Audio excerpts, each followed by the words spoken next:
Do you see anything? I see a light. A light? Yeah, over there. I'm gonna get you. I'm gonna swim with you. I'm gonna get you. I'm gonna be your best friend. Good feelings gone.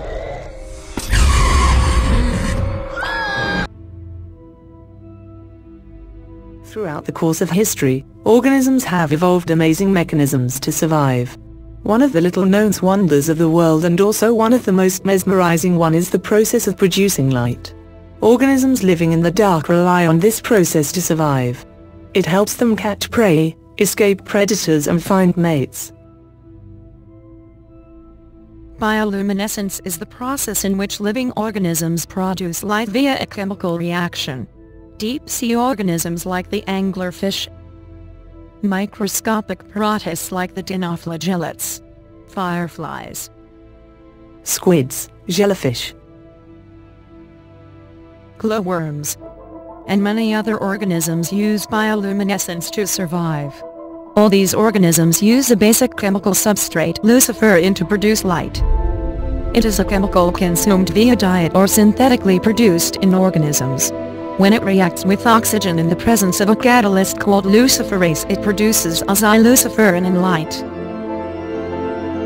Almost all bioluminescent organisms produce blue-green light. The reason for this color choice is because, firstly, blue color wavelength travels the farthest in water, and secondly, it is easily visible to organisms, since most others lack visual pigments that can absorb other wavelengths. Organisms like the dinoflagellates found in seawaters produce light as part of their metabolic processes. These protists, when agitated by the water flow, produce bright blue light, creating a spectacular bioluminescent display at night. Dinoflagellates have been used in pollution detection in water. As these organisms perform their metabolic processes, samples are obtained from river sediments, and the time it takes bioluminescent light to dim is measured. Comparing this to a control sample where there is less pollution, scientists are able to see how much faster the river sample's protists lose their light, showing the relative pollution. The greater the pollution, the higher the difference between light dimming times of the two samples.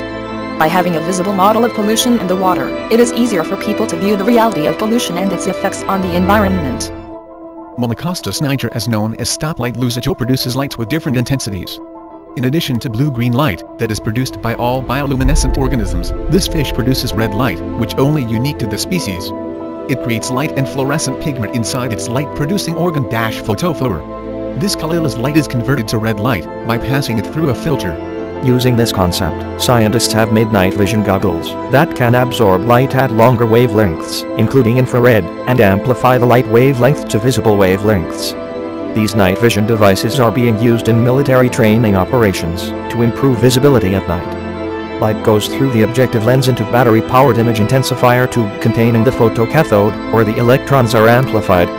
As these electrons hit the phosphor-coated screen maintaining their original position, the energy released causes phosphors to excite, releasing photons that appear as a green image viewed through the ocular lens.